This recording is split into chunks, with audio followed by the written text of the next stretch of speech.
and ventilation systems, looking at that. The other big part is the social distancing. There are two parts to the social distancing part of the plan, and that is adults coming into the building, as well as the social distancing required for the instructional with students and staff members as well. The other piece, obviously, that's integral to the plan is the monitoring. As Dr. Fegley said at the outset, the safety of all students is paramount in our staff. And so looking at things that, such as masks, temperature checks, barriers, those kinds of things are all being looked at by this committee. How much do we need? When do we need them? And then lastly, other considerations would be outside use of the facilities, what that would look like. And then also the communication plans that obviously Mrs. Claus would be intimately involved with. So all of those would be that. And then there are two other plans that feed into this plan, and that is our activities and as well as our sports. And we just received guidance just as early as yesterday with regards to PIAA recommendations, and the administrative team is working through that. We know folks want to get back to sports. We want that too, but we want to do it in a safe manner. So this team will be meeting regularly, and we'll have a recommendation by June 22nd. The plan will be submitted for board approval. Thank you, Dr. Whitehead. Welcome. And I need to knock out the questions as I'm trying to get those written down. Okay, so our goal, as Dr. Whitehead said, is to have the preliminary plan ready for the board approval in June. The final plan, we're looking for July or August of 2020 in order to have that ready to go. Sports.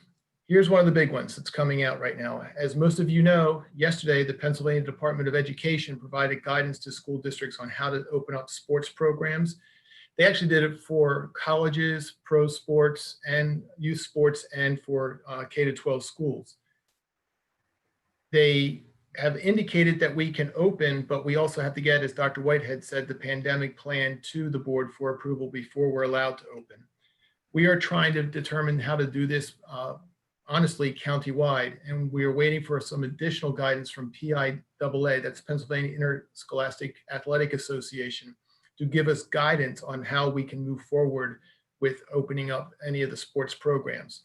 Right now, the only part that's being talked about is, are the voluntary practices run by the captains. So we're having some discussions around that as to how that might take place starting July 1. So right now for us, this is a July 1 date, and that's assumed that we can get a pandemic plan in and approved. Dr. Fegley? Yes. Just a second. We are live on our YouTube channel. So if you know someone who was not able to get in, and our apologies, we thought webinar had a larger, that's why we did it. One of the reasons, because we could get more people in. If you go to YouTube and go to Phoenixville Area School District, you can watch it live. So I'm going to try and respond to the people who have emailed me real quick. Okay, thank you. Mm-hmm. Technology. In order to be as flexible as we need to be, we know that we must have computer access, technology access for all students next year. So we are looking at becoming what most places call one-to-one, that there will be a device for each child. We're hoping to have the recommendations to the board early next week so that they can start looking over how we will go about doing this as a district, but it's a work in progress. The good news is our technology department is really good. They were able to get all the computers out, over 500 computers out very quickly for those students who absolutely had no access to technology at the start. So we're looking at that. We're also looking at Wi-Fi, because that's one of the big challenges for some families. How can we make sure that they have the Wi-Fi they need if we are out online? We don't have the answers to that yet. We were talking with representatives today about how they might help us get some E-rate money, that's special money that are out there that helps reduce the cost by about 50%, so we can provide Wi-Fi. Right now, that program does not allow us to spend money on Wi-Fi, but we're working with the local representatives to see if we cannot get that possibility for us. And honestly, we're seeking alternative funding. we have a funding gap. It's going to be over $1 million worth of computers that need to be purchased. We have not fully budgeted for that because we just don't have that full budget, but we will still be working on getting that. And we believe we can get it through some alternative funding. So we have started to apply for grants. Another possible way is for folks, if you are interested, if you go to the Phoenixville Community Education Foundation and consider contributing to the Get Together We Can Fund. We've teamed up with the Phoenixville Community Ed Foundation and have raised over $70,000 so far to help make sure that students are fed throughout the summer. We're also in this now to sit there and see if we can't make sure that we have dollars available so we can make sure that every student has a computer next year when they return to school. So that is our goal. If you so desire, please consider the Community Education Foundation. Additionally, if you know some other sources, other grant opportunities that can help us, please let us know. Erica Kleinstedt, who's our grant writer, has been doing an outstanding job. She's brought in a number of grants over this time period, and we're still looking for more grants so that we can really make sure that we have the right technology in place for all students next year. Our next area is curriculum instruction, and I'm going to turn it over to Dr. Kilmetz and Dr. Whitehead. Dr. Kilmetz, I think you're beginning. So one of the questions that obviously all of us are concerned about is preventing summer slide. Considering our current circumstances, we, it's possible that some students, might see an even greater slide over the summer than what we've seen in the past. And we'd like to work with you all to prevent that. And research shows us that the best way to do that is to keep your children reading over the course of the summer. I'm sure some of you have heard me say that many times before, but it's completely true. We did give out a lot of books at the food distribution sites over the last couple of months, and we still have more books to give. We held a book drive recently. Thank you to all of you who donated. And we're excited that we have so many books that we're still able to give. So summer reading is really, really important. Please feel free to reach out and contact me if you are in need of additional books in your home. We have plenty to still be able to give. And we'd love to get them in your hands and in your home libraries. We also have posted on our website some summer reading assignments, and that's for students in grades K through 12. In grades K through 8, we have summer math assignments as well. All of that information is posted on our website. And you should know that your students will have access to the software that they currently have access to throughout most of the summer. There are some times when we're doing some program rollover, but for the most part, your students will be able to access a lot of the software that they had access to over the course of the school year. And we would encourage you to get your child engaged with that software and those platforms over some of the summer anyway. At the elementary level, we've also posted, or will be posting any day now, some summer resources for both parents and students on Canvas. So your students will have access to that as well.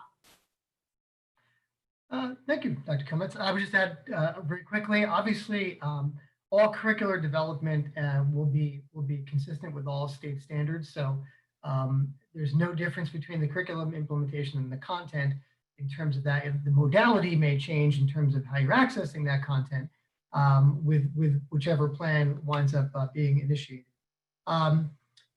Just a brief comment, we've had a virtual academy for a number of years here in the Phoenixville Area School District. And we were actually, prior to the pandemic and prior to the March 13th closure, we were moving very rapidly to much more additional robust online programming for our students, particularly obviously at the secondary level, the high school specifically, and even talking about the middle school level. Obviously, we had to quickly retool and add the elementary piece as of March 13th. So we were actually positioned very well, which is why we were able to be nimble and do it as quickly as we did. And that's a credit, quite frankly, to our hardworking staff, our curriculum department, and our district coordinators and our building principals too as well. And then, as Dr. Kilmetz mentioned, Canvas will continue to be kind of our main learning management system, along with utilization of Zoom and some of the other educational learning tools that we use that coordinate with Canvas. And as Dr. Kilmetz said, they will continue to be available other than those rollover periods.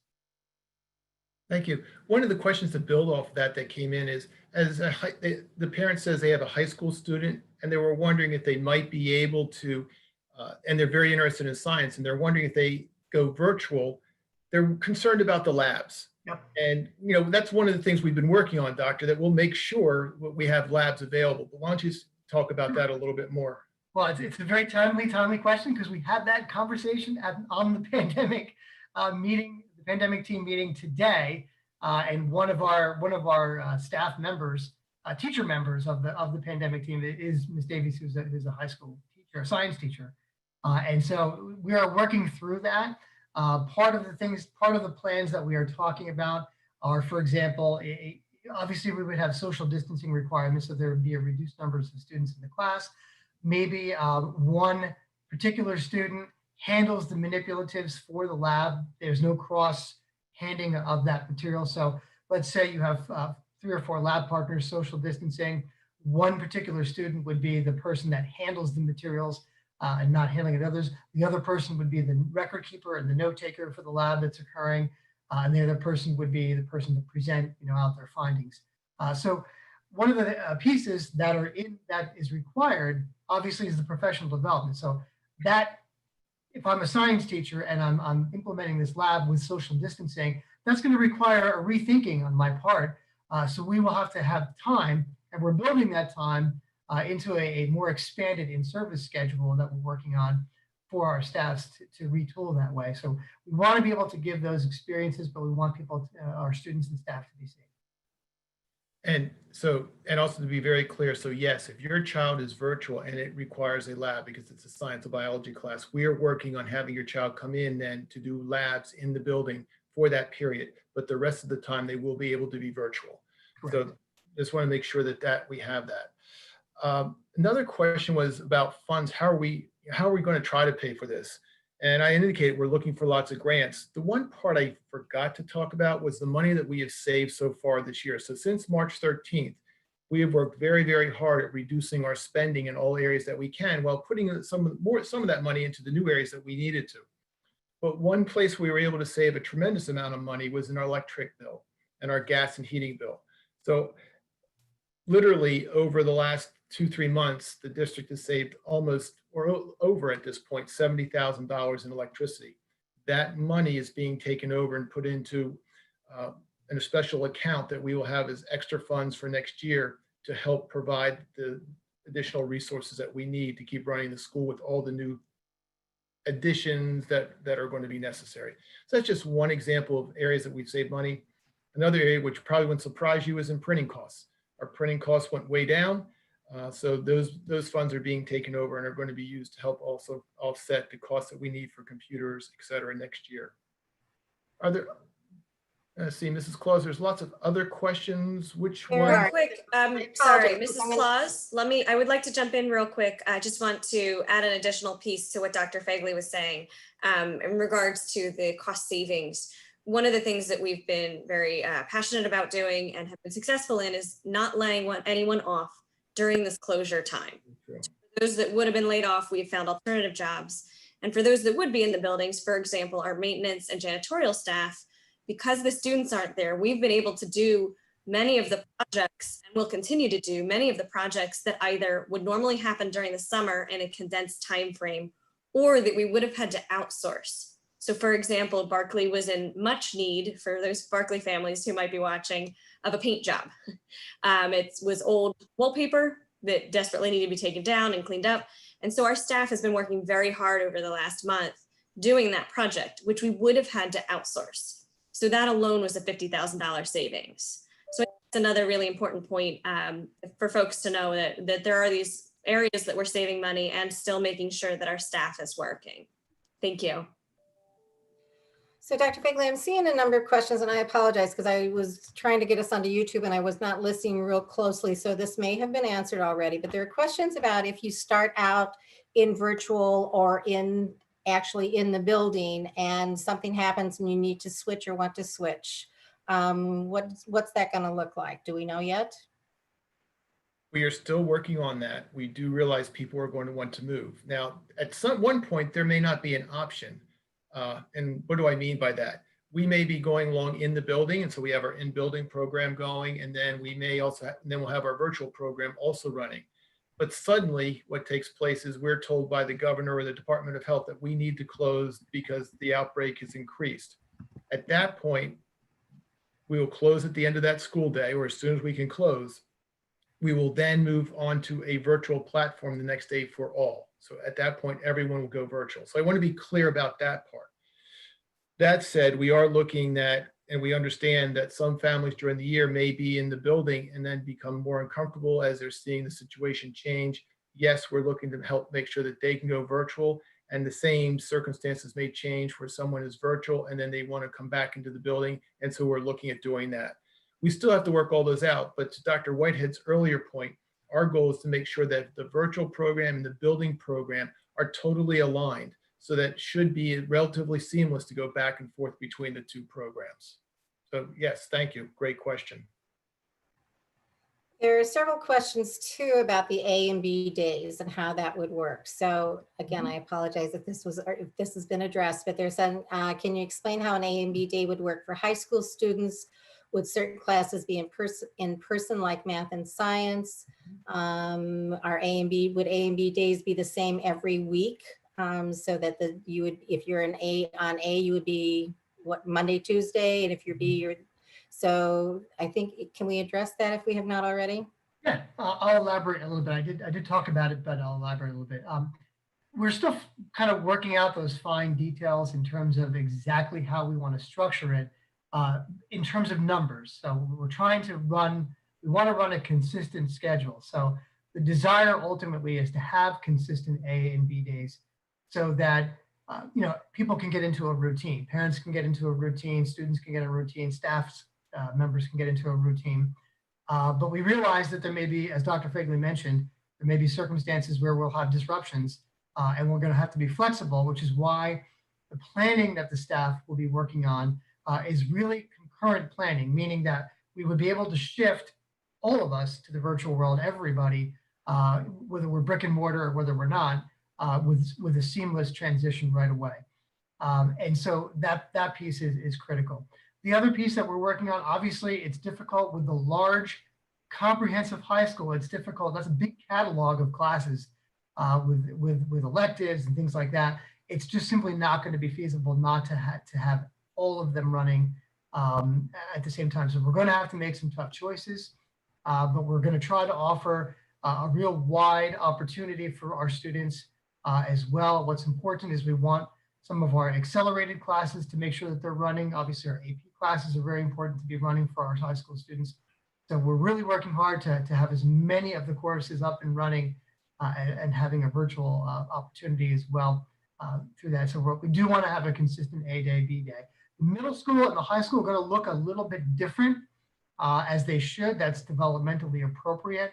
And so the core academic areas, and I think I saw one question about math clustering and leveling. That's critical. We want students to make sure that they're maintaining. We have a lot of students that are decoupled, meaning that they're in middle school in 7th or 8th grade, but they're taking high school level courses. We want to make sure that we accommodate that need as well. We're working through whether that's going to be a virtual way to do that through cameras with synchronous, where a student may be in one building, but watching the class going on in another building. So we're working through a lot of those details, but we do want to have a consistent schedule so that folks can get into a routine. Great, thank you. I see several questions about fresh air and the ventilation system that have come up. So I've learned more about ventilation systems in the last couple of weeks than I ever thought I would know. I didn't know I would get my HVAC contract license. And I'm not quite there yet, but I have learned the following for our ventilation systems. The way our classrooms are set up, each classroom has its own ventilation system. And in each room, we are able to change the fresh air intake from 10% all the way up to 100%. So we're able to move that fresh air intake. And I actually thought it had been limited several weeks ago to 30%, but we can take it all the way up to 100% fresh air coming in through the ventilation system. We're going to be working, I know Dr. Whitehead has been in conversations already with folks who are experts in this area, and we're looking at any other measures that we may need to take, but I'm pleased to be able to say we can get fresh air into the classrooms. And we talked about the other questions, Mrs. Claus. I'm trying to read. Looking at, someone said, would love the kindergarten drive-by. Will there be an opportunity for my son to tour the building and meet his teacher, even if we are remotely learning when we start? That's really a great question. I'll let Dr. Kilmes, you want to take it, but I actually have talked to a number of teachers at the Early Learning Center in the last few days, and they are very, very clear that their biggest concern is developing the relationships with their virtual students if we come back virtually. And they want to be able to meet the students. And actually, so as I talk to other teachers, they want to be able to meet their students, even if they're virtual, and they want to be able to meet them in person.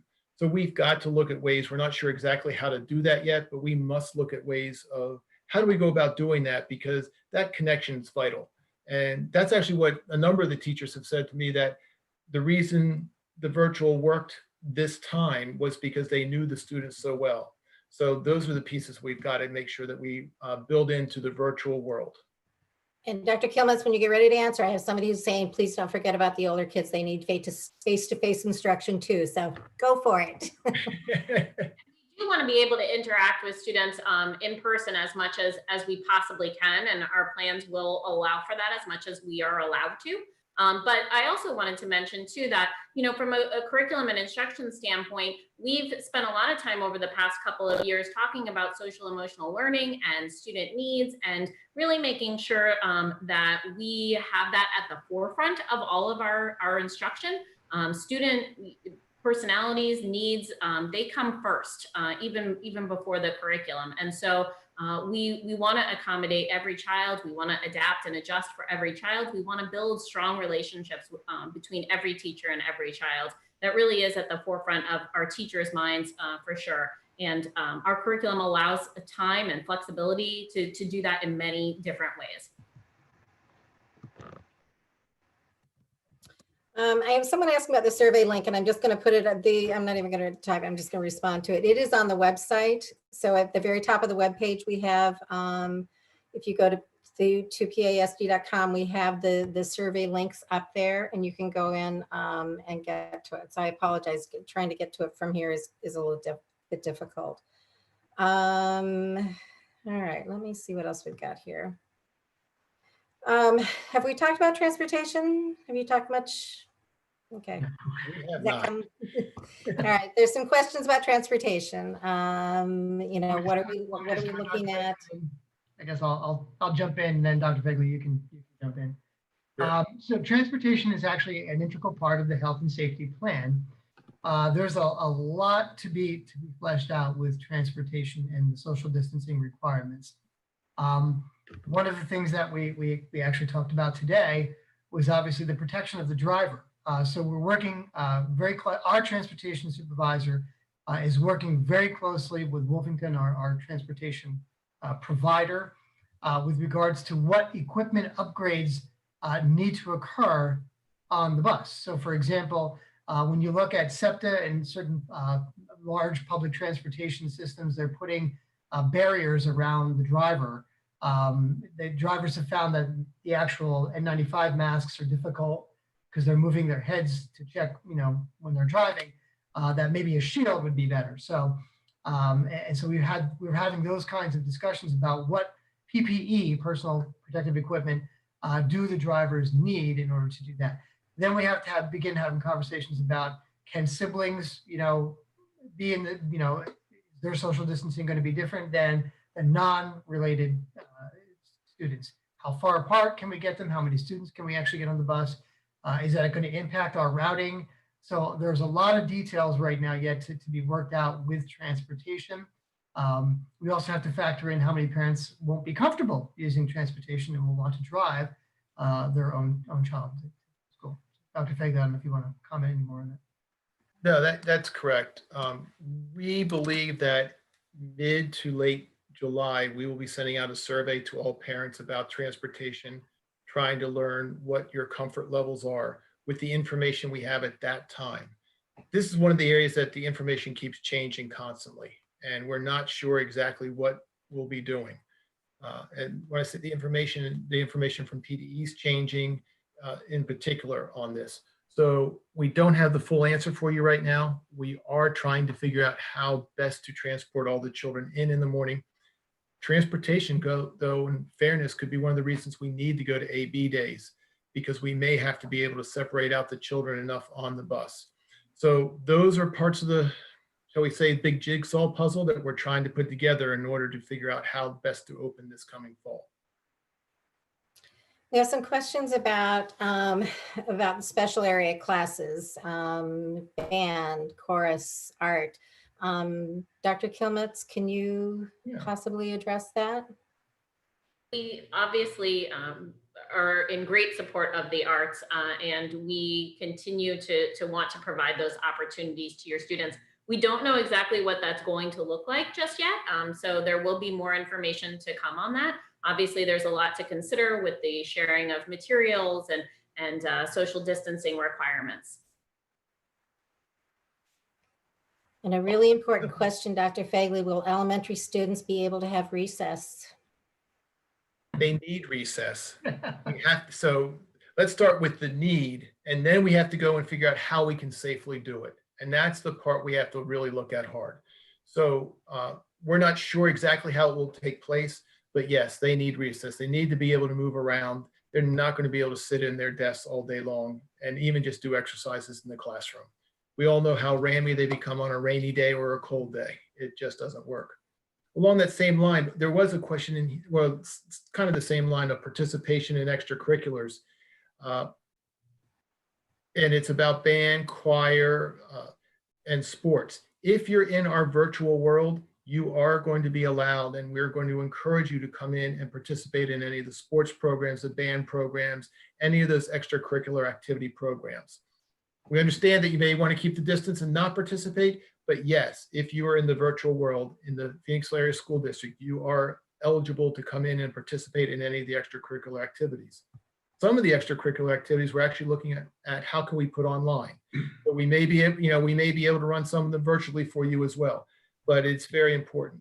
The other part is we're very fortunate to have Mr. Justin McAdams as our band director.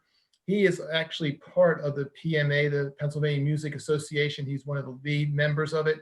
So he is working right now on coming up with what are the plans for how do we make sure we can keep running band and chorus and marching band. It's a great challenge for us because when you think of singing in chorus, you are really projecting your breath way out, and we don't believe you can really wear a mask. So we're trying to figure out how to do that. In the band, some of the same things. You have your instruments blowing the wind a great deal. Marching band, I can tell you, Mr. McAdams has already talked to me about. He's going to have a what is it called? The marching band program. Everyone's going to be socially distanced. So everyone will be 6 feet apart, and we'll make sure that we're able to do that in a safe manner. So by having him on board, plus having such great music and art staff, we will make sure that we have the music and arts programs running next year in a very strong fashion. We have several questions about masks. So will we be requiring masks for the youngest students? Will they be wearing masks all day? Are we providing the masks? All questions we're trying to work on. Respectfully, I don't know that any of us can keep a mask on all day. So we have to be able to socially distance. That's what they're telling us. Once you're socially distanced, you can take your mask off. We are going to be looking at having masks for folks and providing masks. We're also going to encourage people to please buy your own mask so that you have it. If we provide a mask, it's going to look the same for everybody. And the kids, as you know, with water bottles, if they all look the same, everyone's sharing a water bottle. We've got to get the differences out there. But we will have masks that are available for folks. We are going to be selling masks. We are going to be providing masks, and we are all going to have to work together on that. But I think the masks, from what we're hearing right now, will need to be worn when a student is moving around, the teacher is moving around, and or when they're in public areas in general, like walking down the hallways. Hopefully, once they're at their desk, we'll have the guidance that allows us to say they can keep their mask off, take their mask off. Having tried to wear my mask yesterday throughout the entire parade, I can tell you how hot and uncomfortable it can become. So we do, Dr. Fagley, have a group of volunteers who are making masks. Oh, that's true. The mask makers. I guess they call them the COVID mask makers is their name. Is that correct? Yes. And they are doing a great job. They have volunteered to make over 1,000 masks for our students. And I believe they're also making 500 shields for our staff to be able to use. Because we're also trying to figure out, teaching is a very visual activity. Dr. Kilmetz can probably explain it much better than I can. And to have your as a teacher, to have your face behind a mask the entire time when you're trying to teach a child is difficult. So we're looking at how can we have a clear shield over the teacher's face so that he or she would be, the students would be able to see their face and their facial expressions during that time. So it is a great group. And if anyone is interested in helping them, they're not only making masks for us, but they're making masks for other folks. I think they started with healthcare workers at the very beginning. And they, if you're so inclined, again, they're looking for some donations to help offset the costs, because they're providing the masks to the district free of charge for all our free and reduced lunch students. And PCF, the PCF Together We Can Fund, there will accept donations that will go towards the mask makers. So if you would like to do that for a $20 donation, that would actually account for 5 masks for 5 children. So it's and they're doing crocheted ear protectors as well. So if you've worn a mask for very long, I mean, your ears go down, flopping down. So they're a wonderful group, and they've just been so incredibly giving and so supportive already. So there've been a couple of questions about siblings. If you have a child in different, if one family has children in multiple buildings, and we do go on a split schedule of some sort, an A/B day, will we ensure that everyone in the same family is on the same schedule? We will certainly endeavor and try to do that. The difficulty is the modified block kind of schedule at the high school is going to look a little different than the AB schedule at the middle school, but certainly, if we can accommodate that, we would definitely want to do that. Someone says, we love the mask you were wearing yesterday with the Phantom on, Dr. Fagley, and I believe Blake and Dr. Whitehead, I'm not sure who all had them on. They're wanting to know if they can purchase those. Those were obtained by Dr. Parkinson. I will find out if he has extras for sale. And that's actually one of the ones that we're looking at. We're looking at multiple manufacturers for our masks. So yes. I have a couple of questions about if students are not feeling well. And so it's one of them, how will students be encouraged to stay home if they are not feeling well, even if it is just the common cold? And will an easy flip to online be provided to facilitate this? So I'll take that one. Again, we have a number of parents who are serving on the team, on the pandemic team, who have medical backgrounds and actually work for Phoenix Hospital. So it's been very, very helpful to have their perspective. And of course, we have one of our own certified school nurses also on the team as well.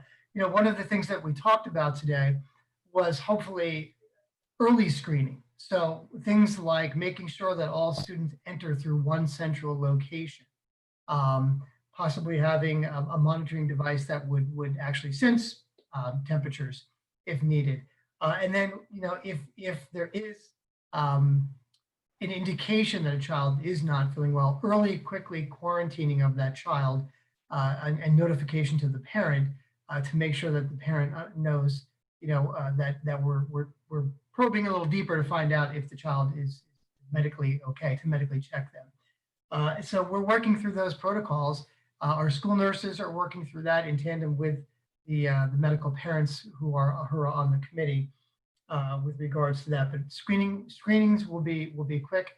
And the other piece that we talked about earlier, one of the advantages and one of the reasons why we want teachers to move and not children is tracing. Medical professionals tell us that tracing and that quick tracing is very critical, as we would have to report that to the health officials. So to be able to quickly trace that exposure back is very critical. So those are all pieces that we're working through But that is definitely something that is part of the health and safety plan, the monitoring of students' health. I could just add to that from an instructional standpoint too. If your child does need to stay home because he or she is sick, that's not going to be a problem. We are, going to be integrating virtual content into all of our classes, even when they're taught in person. So that should we all need to move virtually, like Dr. Fegley said, at the drop of a hat, we would be able to do that. Students would be prepared, families would be prepared. We want to make sure that that virtual content is still a component, even if we are in a hybrid or in-person model.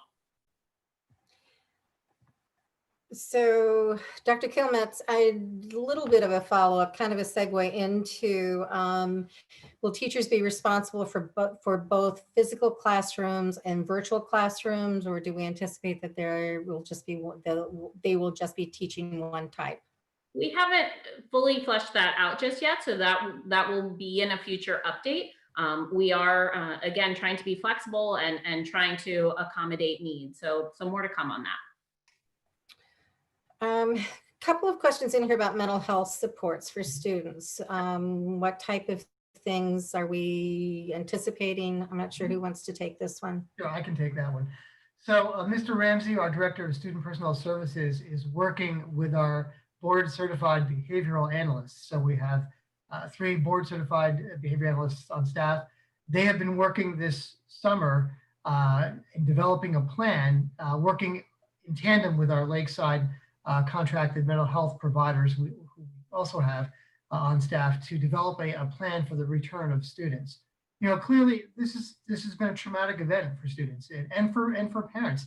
I was talking to a parent today who is a healthcare person, and they were talking about the anxiety that their own child has when they go to work every day, and explaining that and having those conversations. So we're talking about creating social stories for younger students to work through that, to having just some open time for students to have conversations in the classroom and express their feelings. And then if needed, a more structured support in the form of counselors on hand. Our counselors are working very hard identifying a pre-screening process as well for early identification for students that may be having issues as well. So those plans are ongoing, and if we need some more support, we'll certainly provide it. Okay. While you're looking at your question, there's one that came in rather early about how are we going to monitor the tests for high school and middle school students? I think they're indicating that they're a little concerned that some may not be always honest and get extra help on their exams. They asked if there's going to be a video of them taking the exam, but I know we've had some preliminary conversations on how to go about this. Dr. Kilmetz, Dr. Whitehead? You want to start, Dr. Kilmetz? I'll leave you. Sure. We have had preliminary conversations about that. Again, in the last few months, we haven't gone to the supervision of tests in that Zoom setting fashion, as somebody suggested, but it's certainly part of our conversations, as we do know that this is, in some realms, a fairly common practice. So we are looking at it. We're also looking at, just potentially having a notification to parents. Some teachers did a great job with that this year.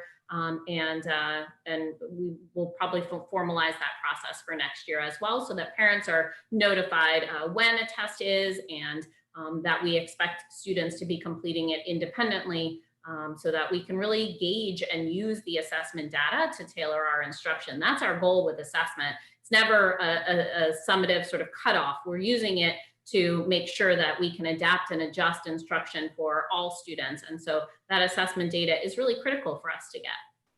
And I would just add that the state is also now permitting our comprehensive diagnostic test in terms of what we call CDTs.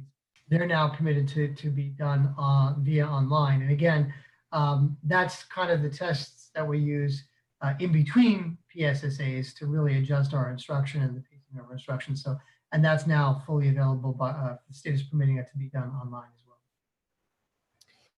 We are down to our last 5 minutes. So I would like to give the four of you an opportunity, if you have kind of closing thoughts. And actually, I'm going to just start with it and let everyone know that the questions, there's some questions or comments that are in here. So as some about parent training, the use of modular classrooms, eliminating all transportation. I'm writing down all of those things that we don't necessarily have answers for, but something to make sure that those are issues that we do address and that we look at. We will be creating an FAQ that will be going onto the website as well that hopefully will start to answer all of these questions. So Mrs. Emanuel, can start with you if you have anything that you'd like to say in closing. Sure, thank you. So my greatest ask would be simply that any thoughts, concerns, questions that weren't answered, that you share them with the administration, with the board. We do absolutely want to hear from you. We want to know what concerns you have, what questions you have, how we can make sure that we're meeting everybody's needs to the best of our abilities. And we just thank you so much. It is so hard. I say this as a working parent as well. It is hard to manage your child's education at home while you're working at home, while you're doing everything else. So we really appreciate everything that our families are doing and all this time and energy that everyone's putting in. And the teachers have done a phenomenal job, and just we're really proud of everything that our district has done.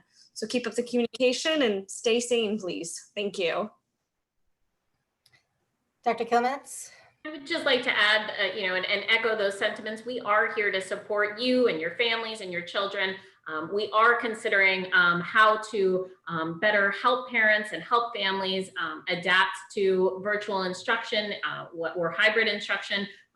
There will be parent trainings. We will have opportunities to really make sure that everybody feels comfortable tackling the challenges that this new world brings. So thank you for all you've done. Dr. Whitehead? Sure, I agree with everything that was just said. I would just add that, it's our goal, obviously, is to keep people safe. And so a big component of that is the flexibility that will be needed going back and forth from virtual world to brick and mortar and that's really what a central core of what we're working toward from an instructional standpoint and from a curricular implementation standpoint. And so I just want to thank everybody. I know our teachers are working very, very, very hard because we were obviously very rushed and had just days to plan that fourth marking period. But now we have a little time. We can step back, we can take a breath and really systemically look at all the pieces from transportation to food distribution, to monitoring student health, to physical plants, to facilities and operations. Looking at all those components now, we're looking at it systemically and holistically, and input from the community is absolutely critical. So thank you all for your input and being here tonight. And Dr. Fagley? Thank you, Mrs. Claus. In addition to saying thank you to everyone for being here this evening, I'm going to run through 3 questions or 4 questions real quick. People had asked about the computers and that we had put out a survey. Would you want to buy your own computer, and could it be an Apple computer? The quick answer is yes. So if we're going to bring your own computer, you can bring any computer that you want. It is important for everyone to know that both our virtual program and our in-building program are going to be equal programs next year. So the exams, all that will be equal. So there's not going to be a difference in rigor level between the 2 programs. They will be equal programs. That is our commitment, because we must make sure that all children receive a great education. The last quick piece is, will the Y be providing the daycare during the A or B day that your child is not with the teacher? That answer is actually no. It's not going to be daycare. It is going to be a different learning setting for your child, run by our own faculty and staff. So our faculty and staff are running the full program during our normal business hours. It's before and after school care that will be run by the Y. They're doing our after school care. With that, these questions are great. I know Mrs. Claus is getting them down. We'll answer them all in an FAQ. Thank you all for being here this evening. Really, really appreciate your time. I look forward to, well, not seeing you, but at least having you join in 2 weeks when we have our next session. And at that point, we should have many more answers for you, including where the pandemic program is going, some finalization on how programs are going to be opening up. So thank you very much. Have a great evening. And we will Sure. Sorry, real quick, Mrs. Claus. I just want to say, for those of you who may know somebody who tried to get in but couldn't get in, It's on YouTube. We'll get a link out. It was recorded. So keep an eye out for more information. If I just stole your line, Miss, You did. apologize. Okay. Read your mind. Yes, so we will work on making sure, we'll look at expanding our Zoom account so that we can get everybody in here for the next one. My apologies. We thought with the Zoom webinar that was one of the features, and apparently it's not. So We're all learning all the time, Mrs. we Claus. are. I learn something new every single day. Good news is we have Unfortunately. vacuum. That's wonderful. Thank you all for being Yeah, so. thank you involved so and much. caring. Good night, everybody.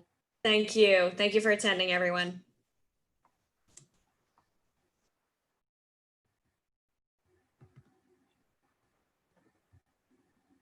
All right. Thank you very much. Did Blake already run off? Boy, before I even had a chance to thank her, thank you, Jess. Thank you, Leroy. Thank you, Sandy. Thank you. Got some good feedback. Yeah, it's the beginning of learning a lot, which is good. I'm gonna, by the time I finally really learn how to do all of the Zoom things, we're going to be done. And We'll be I back. don't know. I actually have a feeling some of this is going to stick around for years to come now. Yeah. I really do. I do too. I think we'll be doing many more virtual night meetings. Yeah, it's quicker, it's easier. Have a good evening, everyone. yeah. See you guys. All right. I'm going to go ahead. Do you all want to stand up? He's done. All right. I'm going to end the meeting for everybody. Bye. Bye.